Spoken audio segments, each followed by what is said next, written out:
such a kind introductions. I'll be talking about challenges and solutions in colorectal cancer care in Ukraine. And yes, I am assistant professor at Harvard Medical School, also founder of nonprofit Global Medical Knowledge Alliance with the mission to improve cancer care in Ukraine and globally. I have no disclosures. And a little bit to start about Ukraine. So it's a country in the center of Europe with a population of 44 million. It's a democracy. But in 2014, we had invasion of part of the Ukraine by Russia, and full-scale invasion in February 22 has started and continues until this day. We have large number of people who are displaced, both internally and externally. Tens of thousands of civilians and soldiers have died. Russia at this point occupies 20% of Ukrainian land, and 40% of Ukrainian electrical infrastructure is damaged. And as I am speaking right now, some of my teammates who are working very closely with me on cancer care in Ukraine are in bomb shelters because there is another massive attack on Ukraine just right now. But moving on a little bit into colorectal cancer care in Ukraine. So colorectal cancer in Ukraine is most common cancer cumulatively in both sexes. In 2022, we had 20,000 of new cases diagnosed. 34% of patients with colon cancer and 27% of patients with rectal cancer die within a year of diagnosis. That was our own work published in 2018. Ukraine has no population-based screening. And in 2018, opportunistic screening was encouraged by Ministry of Health Order 504. And this August of 2024, National Cancer Control Plan was established, which encourages screening as well.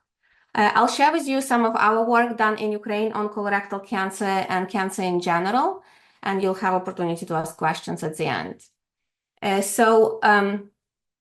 We have, so one of the kind of interests, both my academic interest and Ukrainian stakeholder interest was, is colorectal cancer in Ukraine, is screening cost effective? So we designed a Markov model where we compared colonoscopy, FOBT, FET, sigmoidoscopy with FOBT and no screening modality, and found that colorectal cancer in Ukraine, colorectal cancer screening in Ukraine is actually cost saving, and colonoscopy every 10 years is superior to other modalities, but other modalities were also cost saving. We have also looked at regional disparities and national trends in incidence management and mortality, and we can see that colorectal cancer is on the rise. The data is only until 2014. That's the most reliable data that we have. And some disparity both in incidence, but also in access to specialized treatment rate between the Ukrainian regions. We also looked in trends in solid tumor incidence in Ukraine 30 years after Chernobyl, and we did not see any correlation of Chernobyl to incidence of colorectal cancer in Ukraine. And one of the studies that we have done is a mixed method study where we try to see what the actual treatment quality is like in Ukraine. This is a study from one region of Ukraine, western part of Ukraine, where we found that large number of patients in Ukraine did not have a complete staging before the treatment. Very varied use of both adjuvant and neoadjuvant chemotherapy.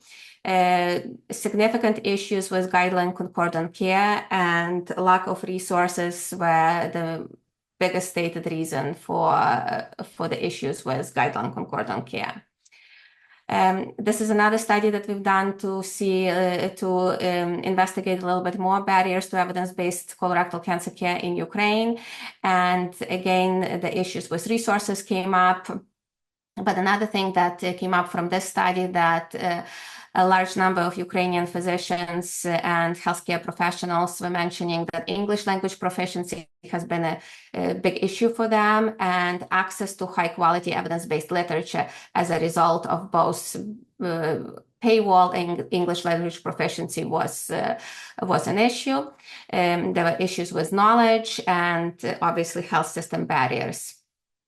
And this is just another study where we were trying to investigate a little bit more what the colonoscopy needs would be to implement colorectal cancer screening in Ukraine. And as we can imagine, it ranges per modality, but ranges from 6,600 for FOBT to 76,000 for colonoscopy.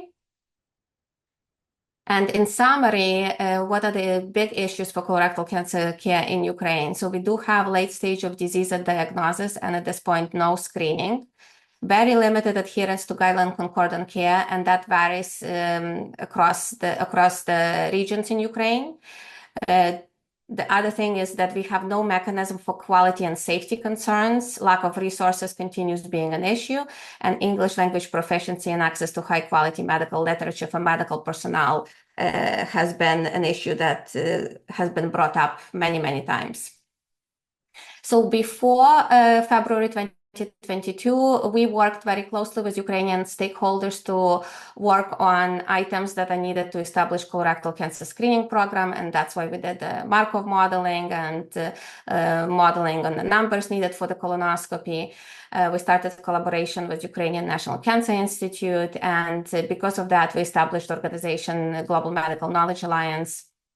Here's the website where we provide educational materials that are open source, high quality, evidence-based, practical. They're written by experts in the field, and we're translating them into Ukrainian language. Although we're doing that for Ukraine, as I am Ukrainian and has been doing majority of my work in Ukraine, but all of our materials actually available in English language for all as well. We just didn't have enough resources to try to disseminate it throughout the world, but if you go on the website, you'll find that. And yeah, as I mentioned, it's present on our online platform, both in English and Ukrainian. And just since we have a wide audience here, if there is a need to translate those resources into a different language, we were open to that, and we would be actually very happy to collaborate with you. So what is the impact of the war on cancer care? Not specifically colorectal cancer, but cancer care in general. We know that large number of Ukrainian healthcare facilities have been destroyed, and some oncology centers as well. Radiation facilities are targeted, treatments are being disrupted, and we have limited access to essential cancer medications, including chemotherapy. There's also indirect impact. Large number of patients are displaced, and they're facing delays in diagnosis and treatment, interrupted medical education, so it affects oncology training as well. And then we're also dealing with war crimes against healthcare professionals and patients. So we can divide those difficulties into kind of three buckets. So resource limitations, shortage of medical supplies and essential drugs, limited adherence to evidence-based guidelines due to resource constraints at this point, large number of operational difficulties, coordination of care is difficult, care itself is disrupted by air sirens, power outages, and facility damages. And then also what makes it really hard for the system, that real-time patient data and treatment tracking are very challenging. There is no data like that. There is some adaptations that Ukrainian community is doing. There are mobile health units. Patients can have remote consultations, and very large collaborative efforts with international organizations to fix medical supply chains are underway, and some have been established. What we have been doing to support Ukrainian cancer care at this point, we are continuing providing educational support for Ukrainian healthcare professionals. We also established observership programs for those oncology professionals within Harvard system and US in general.